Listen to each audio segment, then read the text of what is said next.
पर एफआईआर लिख ली है। वसीम रिजवी के खिलाफ सीबीआई ने 2 एफआईआर लिखी है। शिया वक्फ बोर्ड में जमीन घोटाले का इन पर आरोप है और इसी के ये चेयरमैन थे। शिया वक्फ बोर्ड के ये चेयरमैन थे पिछले 3 साल से, और उसके पहले की सरकारों में भी ये चेयरमैन रहे। जमीन घोटाले का इन पर आरोप है। वक्फ बोर्ड चेयरमैन रहते इन्होंने घोटाला किया। योगी सरकार ने सीबीआई की सिफारिश भेजी थी।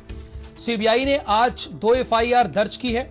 वसीम रिजवी समेत 5 लोगों पर मुकदमा दर्ज किया गया है। स्थानांतरित की गई है वक्फ संपत्तियों की जांच। अनियमित तरीके से क्रय विक्रय को लेकर यह जांच की गई है। यानी इन्होंने जमीन खरीदी भी है और बेची भी दी है, और वो भी शिया वक्फ बोर्ड के मुताबिक नहीं, अपने मुताबिक। प्रयागराज, लखनऊ में एफआईआर को आधार बनाया गया है। 2016 में प्रयागराज के कोतवाली में इनके खिलाफ एफआईआर दर्ज हुई थी और 2017 में हजरतगंज कोतवाली में इनके खिलाफ एफआईआर दर्ज हुई है। यानी प्रयागराज में क्रय विक्रय इन्होंने किया है और लखनऊ में क्रय विक्रय किया है। जी के नेतृत्व की सरकार जब 2017 में आई और हमारे सामने ये मांगे आई तो उसको हमने गंभीरता से लेते हुए, क्योंकि हमारी भ्रष्टाचार पर जीरो टॉलरेंस की नीति, उसके तहत और लोगों को न्याय दिलाना, ये हमारी सरकार का काम था और हमने उसमें आगे बढ़ते हुए आदरणीय योगी जी ने 2019 में ही इसको सीबीआई के हवाले कर दिया था। आज एफआईआर सीबीआई ने लॉन्च की है शिया वक्फ बोर्ड के चेयरमैन के खिलाफ, जिनके खिलाफ बहुत ही ज्यादा भ्रष्टाचार के आरोप हैं, और साथ साथ सुन्नी वक्फ बोर्ड में भी तमाम भ्रष्टाचार के आरोप हैं। तो दोनों ही बोर्डों की जांच सीबीआई करेगी। सीमाब नकवी इस वक्त हमारे साथ लाइव जुड़े हैं, बेहतर तरीके से आपको इस खबर के बारे में बताएंगे। सीमाब, 2017 से लेकर 19 तक तो ये शिया वक्फ बोर्ड के चेयरमैन रहे। सरकार को इनकी गलती पकड़ने में 2 साल लग गया, चूंकि 2016 में भी एक एफआईआर इनके ऊपर दर्ज है और 2017 में भी दर्ज है। इसके बारे में जरा विस्तार से आप बताइए हमारे दर्शकों को। देखिए, आप जो कह रहे हैं 3 साल रहे चेयरमैन, ने 3 साल नहीं बल्कि पिछले 15 सालों से लगातार चेयरमैन रहे वसीम रिजवी। मैं इस सरकार की बात कर रहा हूं जी। इस सरकार में भी लगातार जो है वो चेयरमैन का पद इनके पास बना हुआ था और मौलाना कल्बे जवाद लगातार इनको हटाने की मांग कर रहे थे। समाजवादी पार्टी इसकी सरकार में भी और भारतीय जनता पार्टी की सरकार में भी, और इसको लेकर तमाम आंदोलन किए गए, तमाम लाठियां खाई तमाम लोगों ने, लेकिन वसीम रिजवी पे अपने पद पर बने रहे और उनका कार्यकाल समाप्त हो गया। अब पिछले 2 सालों में एक एफआईआर हजरतगंज कोतवाली में हुई थी, वो कानपुर में किसी जमीन की खुर्द-बुर्द का मामला है, और दूसरा इलाहाबाद में हुई, यानी प्रयागराज में, इसमें वही तो पूछ रहा हूं।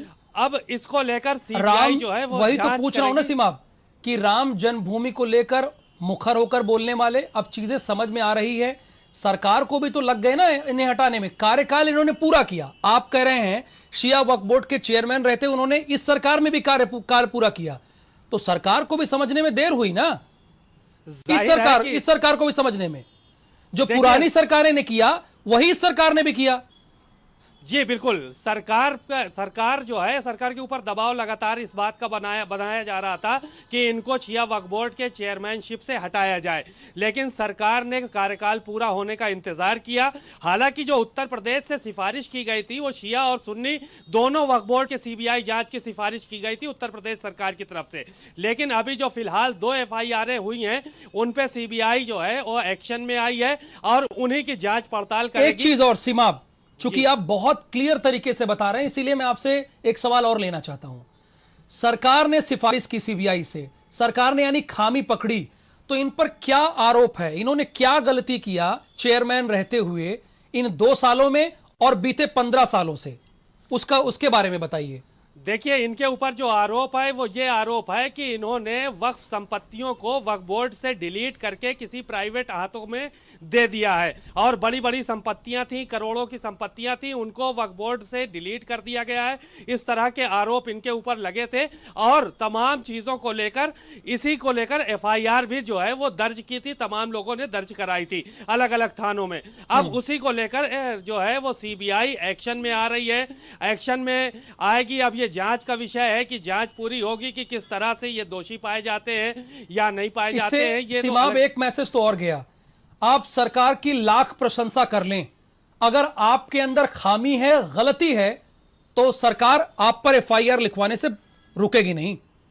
बिल्कुल, ये देखने को वसीम रिजवी के मामले में ये पूरी तरह से देखने को मिला है कि सरकार को लेकर, राम मंदिर आंदोलन को लेकर तमाम वो मुखर होते रहे, तमाम बयानबाजी करते रहे, तमाम उलेमा नाराज रहे, और चाहे वो शिया धर्मगुरु हो, चाहे सुन्नी धर्मगुरु हो, चाहे शिया कम्युनिटी हो या सुन्नी कम्युनिटी हो, तमाम लोग उनके जो है उनके लिए फेसबुक पे, सोशल मीडिया पे लिखते रहे और भारी नाराजगी भी रही। लेकिन वसीम रिजवी राम मंदिर आंदोलन के पक्ष में लगातार वो खड़े रहे, राम मंदिर बनाने की वो बात करते रहे, और सुप्रीम कोर्ट में जब फैसला आया तो उस समय भी इन्होंने ये कहा था कि अगर हमारे पक्ष में फैसला आता है तो हम ये भूमि राम मंदिर को दे देंगे। जी राहुल, ठीक है, ये आपने क्लियर बता दी बात। और एक चीज और, चूंकि उत्तर प्रदेश भी जाने ना सीमा, इन्होंने पद पर रहते हुए क्या क्या कांड किए वो तो उत्तर प्रदेश भी जाने ना। इनकी आवाज लगातार सुन रहा था, इनकी बात सुन रहा था, इनके भीतर मन में क्या चल रहा था वो भी तो जाने। एक प्रयागराज में जमीन घोटाला किया इन्होंने, क्रय विक्रय का मामला, और दूसरा आप लखनऊ के बारे में बता रहे हैं। जरा इसे भी हमारे दर्शकों को बताइए ना, जो एफआईआर दर्ज हुई है इसके बारे में भी तो जाने वसीम रिजवी क्या कर रहे थे चेयरमैन रहते हुए।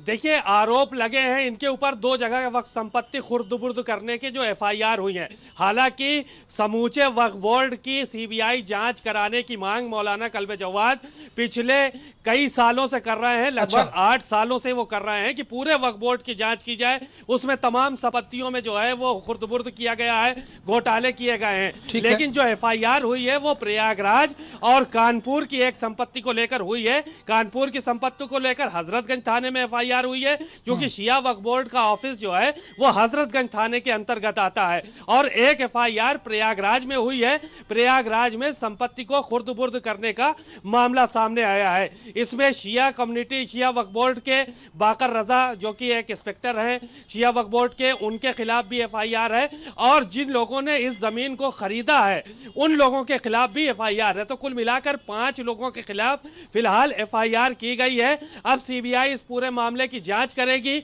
अगर दोषी पाए जाते हैं सभी लोग तो उनके ऊपर जाहिर है कि कार्रवाई होना तय है, और अगर निर्दोष पाए जाते हैं तो उनको बरी किया जाएगा। राहुल, सीमा, अब इतने बेहतर तरीके से आपने हमारे दर्शकों को समझाया इस पूरी खबर के बारे में, आपका बहुत शुक्रिया। आगे बढ़ेंगे, प्रतापगढ़ से खबर है